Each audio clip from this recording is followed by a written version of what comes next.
रहीमन धागा प्रेम का मत तोड़ो चटका, और तोड़े से फिर ना जुड़े, जुड़े गांठ पड़ जाए। जुड़ता है लेकिन गांठ पड़ जाती है जो कई बार खटकती रहती है। गांठ छोटी से छोटी हो, हल्की से हल्की हो, गांठ को साइड में दबा दिया जाए।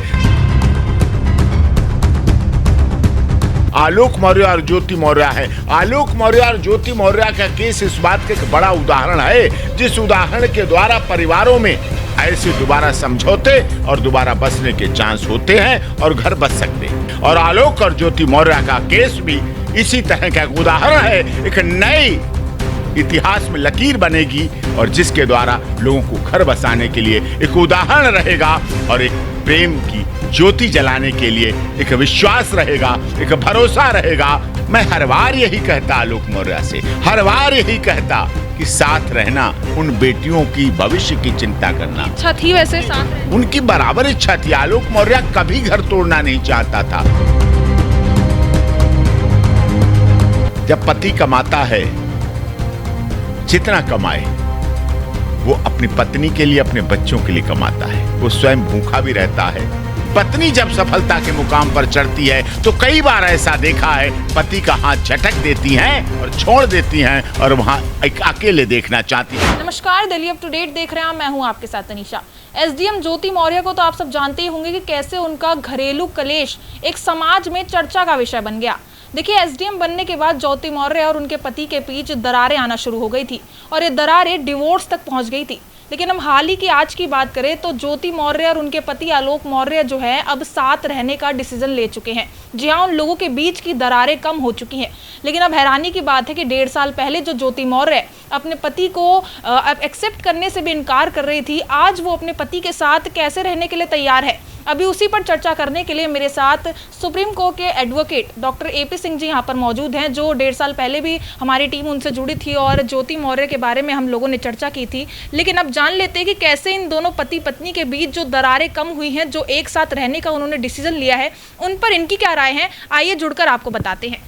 सर, बहुत बहुत स्वागत है दिल्ली अप टू डेट में। तो जैसे कि आप भी इस जो ज्योति मौर्य का जो केस चल रहा है, आप भी इसको काफ़ी समय से देख रहे हैं, काफ़ी जो है स्टडी कर रहे हैं, तो आपने क्या देखा, आखिर इन दोनों के वापस एक होने का क्या कारण लग रहा है आपको? नहीं, मैं इसके लिए आलोक मौर्य का धन्यवाद करता हूँ। आलोक मौर्य ने हमारी जो सूझबूझ जब हमने बताई, तब पहले भी, जब डाइवोर्स वाली बात आई तब भी, जब और चीज़ें आई, डायरी की बात आई तब भी, उस समय भी। देखिए, 2 बेटियां हैं, दोनों से उनको कोई मना नहीं कर सकता है।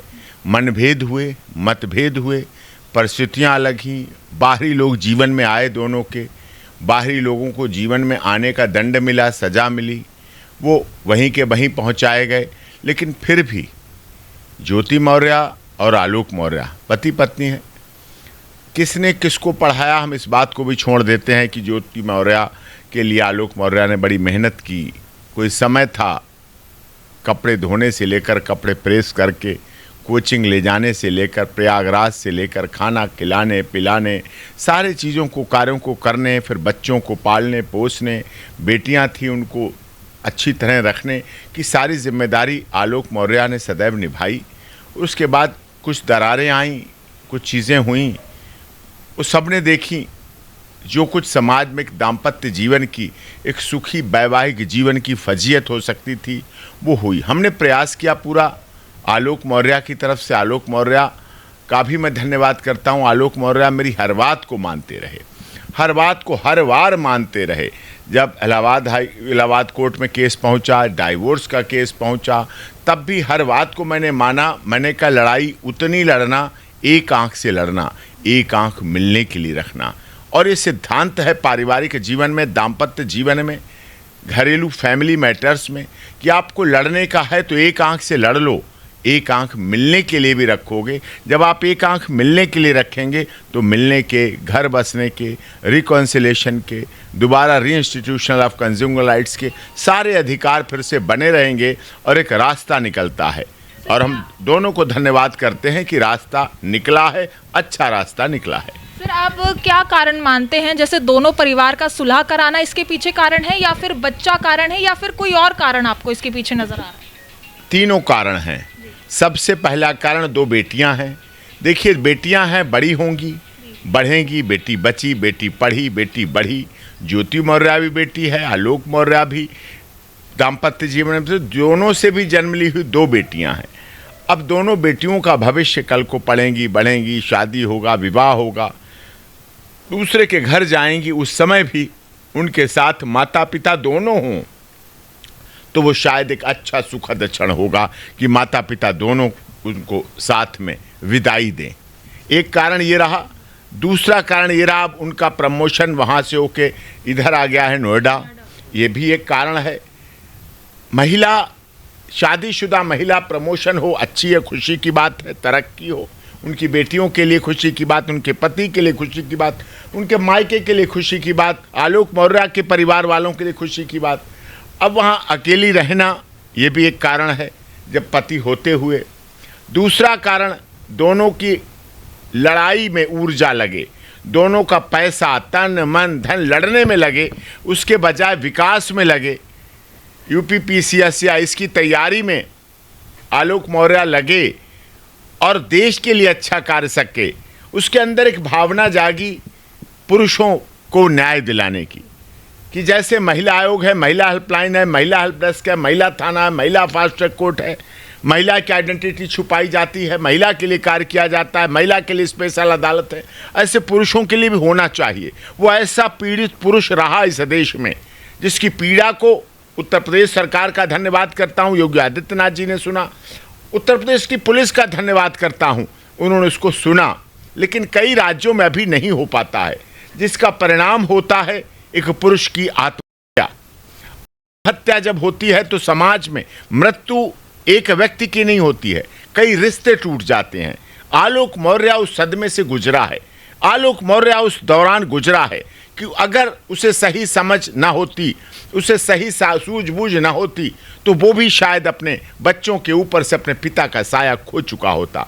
तो आलोक मौर्य उस दर्द से गुजरा है, तो निश्चित तौर पर यह भी एक कारण रहा कि पुरुषों के लिए भी कार्य हो। और आलोक मौर्य चाहता है कि जैसे महिला आयोग है तो पुरुष आयोग, पुरुष हेल्पलाइन, पुरुष हेल्प डेस्क, पुरुष थाना, पुरुष फास्ट ट्रैक कोर्ट, पुरुष के लिए भी कार्य होना चाहिए, सुरक्षा होनी चाहिए। और पुरुष की सुरक्षा का मतलब परिवार की सुरक्षा। तो ये भी कारण रहा, वो तरक्की करे, विकास करे, अपनी ऊर्जा का विकास समाज, देश, राष्ट्र हित में आए, ये भी एक कारण था। और मध्यस्थता यही कारण है। हमारी माननीय सर्वोच्च न्यायालय, हमारे माननीय हाई कोर्ट, हमारी माननीय जिला अदालत, फैमिली कोर्ट का सेटअप इसीलिए हम लोगों ने बनाया है, जिससे कि एक परिवार न्यायालय, एक उसका एक कंसेप्ट ऐसा है, उसका हम लोगों ने इंफ्रास्ट्रक्चर अलग रखा है। नॉर्मल कोर्ट से जहाँ criminal, hard court criminal, habitual offender, professional offender पहुँचते हैं, उनसे अलग उनका इंफ्रास्ट्रक्चर रखा है, जिन्हें परिवार न्यायालय कहा है। और हर राज्य के हर जिले में परिवार न्यायालय बनाए गए, जिला परिवार अदालत बनाई गई, फैमिली कोर्ट बनाए गए। फैमिली कोर्ट के लॉ के तहत हमने लड़ाई लड़ी, चाहे वो मेंटेनेंस के केस हों, चाहे डाइवोर्स के केस हों, चाहे DBA के एक्ट हों, चाहे 498, 406 हों, चाहे इस तरह के। और इनमें एक और हमने आदेश सुप्रीम कोर्ट से इसीलिए कराया था कि इसमें गिरफ्तारी 2 महीने तक नहीं होना चाहिए। तुरंत गिरफ्तारी हो जाती थी, जो परिवार में बसने के चांस थे, दोबारा रहने के चांस थे, एक अच्छा जीवन चलाने के चांसेस थे, वो खत्म हो जाते थे, टूट जाते थे, बिखर जाते थे, उनके आगे कुछ नहीं बचता था। तो हम लोगों का प्रयास है, 29 साल की सुप्रीम कोर्ट में लगातार वकालत करने के बाद हमने देश को, समाज को दिया। और उसका एक महत्वपूर्ण हिस्सा आलोक मौर्य और ज्योति मौर्य है। आलोक मौर्य और ज्योति मौर्य का केस इस बात का एक बड़ा उदाहरण है, जिस उदाहरण के द्वारा परिवारों में ऐसे दोबारा समझौते और दोबारा बसने के चांस होते हैं और घर बस सकते हैं। सर, जैसे कि ज्योति मौर्य और आलोक मौर्य एक साथ रहने का फैसला ले चुके हैं, लेकिन एक अच्छे रिश्ते की पहचान प्यार होता है। जैसे कि आपने कहा कि या तो दोनों फैमिली ने कॉम्प्रोमाइज़ करवाया है या फिर वो बच्चे के कारण एक साथ हो गए हैं। तो क्या अगर दोनों के बीच प्यार नहीं रहेगा तो क्या ये रिश्ता आगे चल पाएगा, टिक पाएगा? नहीं, प्यार तो love is not like a stagnant water. प्यार एक सा नहीं रहता है कभी। जैसे आपने तालाब का पानी देखा है, कभी सूख जाता है, कभी उसी तालाब में मिट्टी की दरारें पड़ जाती हैं, फिर बारिश आता है, फिर तालाब भर जाता है पानी से, पानी उसमें निकलने लगता है, पानी भर जाता है, पूरा लबालब भर जाता है तालाब। तो love is not like a stagnant water, स्थिर पानी की तरह नहीं है। प्यार कभी बढ़ता है, कभी घटता है, कभी उमड़ता है, तो ये चलता रहता है। इसीलिए कहा गया है रहीमन धागा प्रेम का मत तोड़ो चटका, और तोड़े से फिर ना जुड़े, जुड़े गांठ पड़ जाए। जुड़ता है लेकिन गांठ पड़ जाती है जो कई बार खटकती रहती है। गांठ छोटी से छोटी हो, हल्की से हल्की हो, गांठ को साइड में दबा दिया जाए, जिससे एक अच्छा वैवाहिक जीवन, एक अच्छा पारिवारिक जीवन, एक अच्छा सामाजिक जीवन, एक अच्छा शहरी जीवन, एक अच्छी बच्चियों के माता पिता के रूप में, एक अच्छी सास के ससुर की नज़र में बहू, और एक अच्छा सास ससुर की नज़र में कि दामाद बने, तो निश्चित तौर पर वो देश के लिए, राष्ट्र के लिए, समाज के लिए, अपने गांव के लिए, अपने मोहल्ले के लिए, अपने परिवार के लिए और अपने उज्जवल भविष्य के लिए बहुत कामयाब पुरुष होता है। सर, जैसे कि पति या पत्नी में से अगर कोई एक भी ज़्यादा सफल निकल जाता है तो दोनों रिश्तों में बदलाव आने शुरू हो जाते हैं, क्या आप ये भी मानते हैं? और ज़्यादातर तब बदलाव आते हैं जब पत्नी पति से ज़्यादा सफल निकल जाती है। ये आप बिल्कुल सही कह रहे हैं। जब पति कमाता है, जितना कमाए वो अपनी पत्नी के लिए, अपने बच्चों के लिए कमाता है। वो स्वयं भूखा भी रहता है, पैदल भी चलता है, कार के बजाय मोटरसाइकिल स्कूटी पे चलता है, स्कूटी और मोटरसाइकिल के बजाय मेट्रो पे चलता है, मेट्रो के बजाय पैसे बचाने के लिए बस पे चलता है, भूखा भी रहता है, प्यासा भी रहता है, लेकिन वो चाहता है खुद फटे कपड़े पहन लूँ, लेकिन उसकी पत्नी बहुत अच्छा सलवार सूट और बहुत अच्छा सा लहंगा, चुन्नी और साड़ी और बुर्का पहन के निकले, तो शायद उस पति की अरमान और उस पति की तमन्नाएं ज़्यादा अच्छी पूरी होती हैं। ऐसा भावना है। पति कमाता है अपनी पत्नी के लिए, अपने बच्चों के लिए। पति जब नई गाड़ी लेके आता है, मोटरसाइकिल लाए तो वो खड़ी करता है, उस पर पूजा करा के आता है, फिर उस गद्दी को साफ करता है पीछे अपने रूमाल से, और फिर कहता है मैडम से बैठो, और अपना बैठ के लॉन्ग ड्राइव पे जाना चाहता है। पति जब कार लाता है तो अपना ड्राइविंग सीट पे बैठ के अगली सीट पर गेट खोल के अपनी पत्नी को बिठालता है कि आओ बैठो और चलें। ये भाव होता है। लेकिन यही भाव जब पत्नी अपने पैसों से, अपनी कमाई से उच्चता पे बढ़ती है, ऊपर बढ़ने का काम करती है, तो शायद उतनी गरिमा के साथ, उतनी बखूबी, उतनी खूबसूरती के साथ, उतनी तन्मयता के साथ, उतनी तल्लीनता के साथ, उतनी गंभीरता के साथ, उतनी रुचि के साथ, उतने विश्वास के साथ वो कार्य वही अपने पति के साथ नहीं कर पाती है। ये थोड़ा सा समाज का विभेदीकरण है। और ये आपका बहुत अच्छा प्रश्न है, ये देश के लोगों का भी प्रश्न है कि उसमें शायद वो अपने में निहित हो जाती है। वो अपना ही लॉन्ग ड्राइव पे चला जाना चाहती है, वो अपने ही ब्यूटी पार्लर में जाना चाहती है, वो अपनी ही परचेजिंग करने लगती है, वो अपनी ही ज्वेलरी खरीदने लगती है, वो अपने के लिए ब्रांडेड घड़ी और ब्रांडेड फ्लैट और ब्रांडेड जूते और ब्रांडेड चप्पल और ब्रांडेड चीज़ें लेने लगती है। तो शायद उसमें पति को कहीं ना कहीं थोड़ी सी कमजोरी आती है कि वैवाहिक जीवन, पति का जीवन, पति पत्नी का संबंध इस देश में दिया और बाती का संबंध है। हमारे देश में सीता, सावित्री, गार्गी, अपाला, अनुसुईया, रजिया, सुल्ताना, पद्मावत, हाड़ा रानी, झांसी की रानी लक्ष्मीबाई, रजिया, सुल्ताना, ये सब हुई हमारे देश में। सब पत्नियां, एक हमारे देश में ऐसी पद्मावत रानी पद्मावती हुई जिन्होंने अपने चरित्र की रक्षा के लिए, अपने मान की रक्षा के लिए, अपने सम्मान की रक्षा के लिए खिलजी से कोई खिलजी उसको गलत नजर से देख ना सके, इसके लिए अग्नि स्नान करने का काम भी रानी पद्मावत ने किया। झांसी की रानी लक्ष्मीबाई अपने राज्य को, झांसी को बचाने के लिए अपने बच्चे को पीछे बांधकर अंग्रेजों से युद्ध लड़ती रही और उसने कहा मैं अपनी झांसी नहीं दूंगी। ये भाव, ये भावना हमारे देश में रहा है। सत्यवान सावित्री की कहानी करवा चौथ की कोई भुला नहीं सकता कि किस तरह से सावित्री यमराज से भी दो हाथ अपने पति के लिए कर लेती है और अपने सास ससुर की सब कुछ खोया राज्य वापस, स्वास्थ्य, आंखें सब मांग लेती है और यमराज को भी झुकना पड़ता है। किस लिए? सनातन धर्म और भारत की सावित्री के लिए। सीता माता राजा जनक की पुत्री, महलों में रहने वाली, जब उन्हें धनुष तोड़कर पति रूप में स्वीकार होते हैं राम, और राम को 14 वर्ष जंगल जाना पड़ता है, तो वो राम के पीछे पीछे नंगे पैर कांटों में, जंगल में, वन में, भूखी प्यासी, शेर, चीता, सांप, नांग, झोपड़ी सबके बीच चल देती है। केवल एक भावना है कि वो अपने पति के साथ रहेगी। 14 वर्ष तक वनवास रहती है। अपहरण होता है सीता का, पूरी दुनिया देखती है, और लास्ट में जब सीता को अपने चरित्र की परीक्षा देनी पड़ती है तो धरती मां फट जाती है और कहती, सीता तू आजा, तू चरित्र है, तेरा सही है, तेरा जीवन अच्छा है। तो ये जीवन में हमारे देश में अनुसुईया जैसी कहानियां हमारी महिलाओं के लिए है।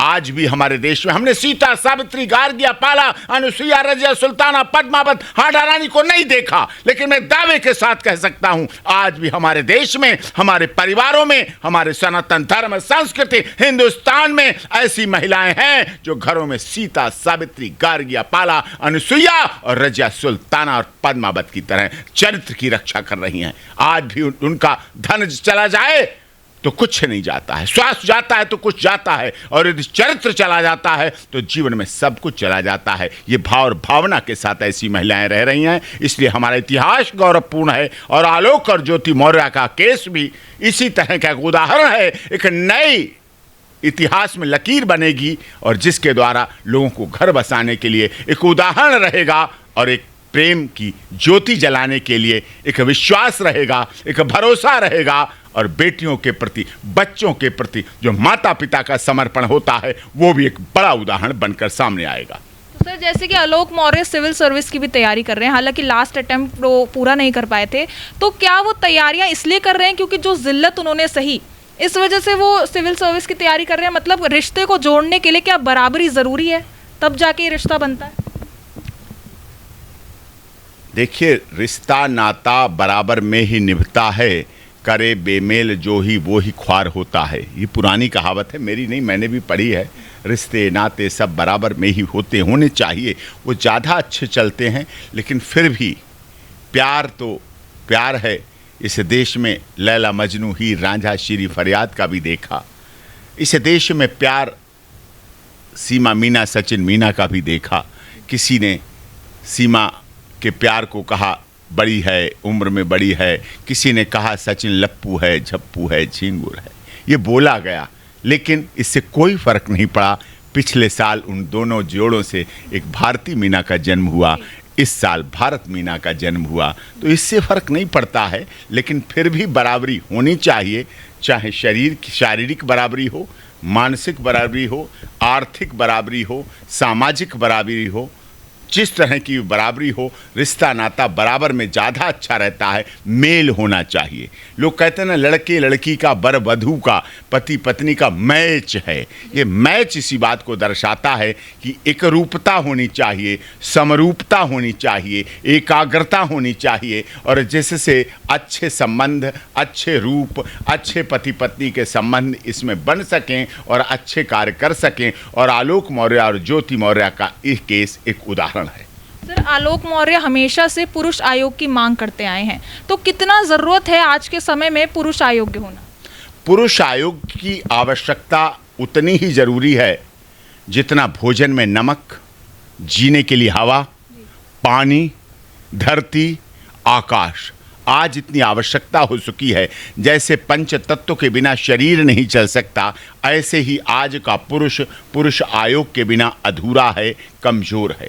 आपने देखा किस तरह से इंदौर से ले जाके शिलांग में हत्या हुई, किस तरह से मानव शर्मा को मरना पड़ा, मानव शर्मा को अपनी पत्नी की वजह से। आपने देखा आगरा में एक सैनिक का बेटा, कोई सोच सकता था आगरा के एक सैनिक का बेटा, अपनी बहन का इकलौता भाई मानव शर्मा को मरना पड़ा अपनी पत्नी की वजह से। शिलांग में हुआ, मेरठ में क्या हुआ, नीला ड्रम बदनाम हुआ। इसके पीछे कारण है हमारा कठोर कानून नहीं है। पुरुषों की रक्षा के लिए, पुरुषों के डिफेंस के लिए, पुरुषों के प्रोटेक्शन के लिए एक हमारा अच्छा कानून और मजबूत कानून नहीं है। वो अच्छा और मजबूत कानून बने, देश के लिए पुरुष की भी जिम्मेदारी है, पुरुष की भी भागीदारी है। कल हम नागपुर से आ रहे थे, इंडिगो फ्लाइट में उन्होंने गर्व के साथ, एक उनके अधिकारी थे कि सिंह साहब आप महिलाओं को बहुत सपोर्ट करते हैं, आप इंडिगो में जा रहे हैं और इंडिगो गर्व के साथ 43% महिलाओं को सर्विस देती है। 100 में से 43% महिलाएं इंडिगो दी। कितना अच्छा लगता है, कितना गौरव महसूस होता है, कितनी अच्छी फीलिंग आती है। तो पति पत्नी का रिश्ता हो, चाहे बेटा बेटी का रिश्ता हो, चाहे माँ बेटे का रिश्ता हो, चाहे भाई बहन का रिश्ता हो, सब परिवार में मिल के चलते हैं और मिल के चलने का ही नाम है। और इसीलिए जहाँ कहीं हरियाणा में अगर कहीं अनुपात खराब होता है तो एक समस्या बन जाती है। ये तो भगवान ने सबको बना के भेजा है, जोड़े बना के भेजे हैं, बेटे बेटी के रूप में बना के भेजे हैं, तो हमारा सामाजिक समीकरण बना रहता है, पारिवारिक समीकरण बना रहता है। यह आवश्यकता है और इसीलिए इस पर हमें कार्य भी करना चाहिए जिससे कि अच्छा कार्य हो सके। और ये एक उदाहरण है आलोक मौर्य और ज्योति मौर्य का। तो सर आपकी क्या प्रतिक्रिया थी जैसे ही आपको पता चला कि आलोक मौर्य और ज्योति मौर्य एक होने वाले हैं, और कहाँ लड़ाई डिवोर्स तक पहुंच गई थी और आज जो है एक होने की बात हो गई, हालांकि बच्चे का भविष्य इससे सिक्योर हो गया कि दोनों माता पिता एक हो गए? नहीं, पता नहीं, मैं लगातार इस कार्य पे लगा था। जब इलाहाबाद जाता था हाई कोर्ट में दूसरे केसों में, आलोक मौर्य मुझे मिलता था, दिल्ली कभी आया था अभी बीच में तो मिला था। मैं हर बार यही कहता आलोक मौर्य से, हर बार यही कहता कि साथ रहना, उन बेटियों की भविष्य की चिंता करना। इच्छा थी वैसे साथ रहने, उनकी बराबर इच्छा थी। आलोक मौर्य कभी घर तोड़ना नहीं चाहता था। आलोक मौर्य ने कभी इस तरह का नहीं सोचा कि उसके परिवार का बिखराव इस मुहाने पर आ जाएगा। लेकिन ना ज्योति मौर्य चाहती थी, ना आलोक मौर्य चाहता था, लेकिन तीसरा एक ऐसा व्यक्ति था, अब उसकी जगह नहीं रह गई है, अब उसकी आवश्यकता भी नहीं रहेगी बताने से, जिसने परिवार में जैसे कढ़ा था दूध का, बहुत अच्छा कढ़ा दूध का, उसने नींबू के उसमें निचोड़ गया और दूध को फाड़ दिया।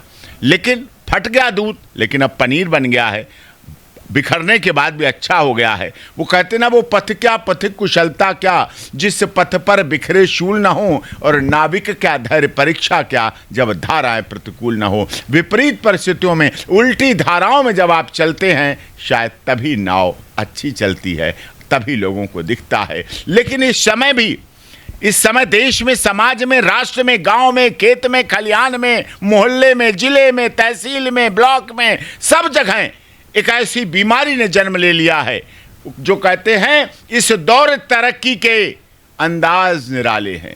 ये जो विकास दिख रहा है, ये लाइट जल रही हैं, ब्रांडेड गाड़ियां, ब्रांडेड घड़ी, ब्रांडेड कपड़े, ब्रांडेड जूते, मॉल, रेस्टोरेंट, खाना पीना, शराब, सब कुछ चल रहा है। इस दौर तरक्की के अंदाज निराले हैं, जहनों में अंधेरे हैं, सड़कों पे उजाले हैं।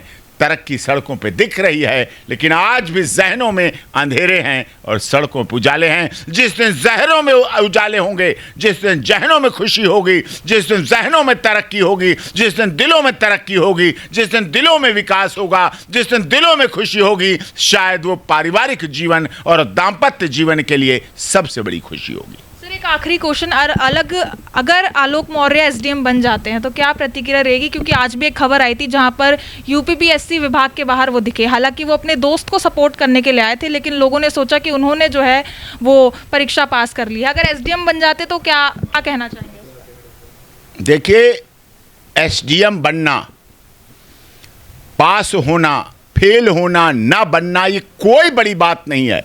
परिवार में अच्छे पति पत्नी बने रहें, दिया और बाती की तरह बने रहें, अच्छे पिता बने रहें, अच्छे पुत्र बने रहें, अच्छे भाई बने रहें, अच्छे जीजा साले बने रहें, परिवार बना रहे, ये सबसे बड़ी बात है। और हमें इसकी परिकल्पना करनी चाहिए, हमें इसकी चाहत आनी चाहिए। पद आते हैं, जाते हैं, पद रहते हैं, रुकते हैं, हटते हैं, गिरते हैं, बढ़ते हैं, प्रमोशन होते हैं, लेकिन माँ को क्या चाहिए? एक बेटा।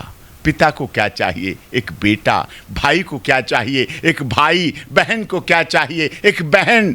बेटी को क्या चाहिए? एक माता पिता। और एक पति को क्या चाहिए? एक पत्नी। और एक पत्नी को क्या चाहिए? एक पति। यह आवश्यकता है। वो के बीच भी काफ़ी ज़्यादा चर्चा हो रही थी कि ज्योति मौर्य के रिजेक्शन के बाद अब आलोक मौर्य का जो है इंतकाम का बड़ा लोग इंतजार कर रहे हैं कि इंतकाम कैसा रहेगा। नहीं, ऐसा नहीं है। देखिए, हमारे समाज में पुरुष ने सदैव बहुत बड़े प्रधानमंत्री रहे जिनकी पत्नियां पढ़ी लिखी नहीं थी, लेकिन वो प्राइम मिनिस्टर की तरह के, गृह मंत्री की पत्नियां गृह मंत्री बनी की तरह बन के रहीं। मुख्यमंत्रियों की पत्नियां मुख्यमंत्री कहलाईं, बिल्कुल उसी तरह रुतबे में रहीं।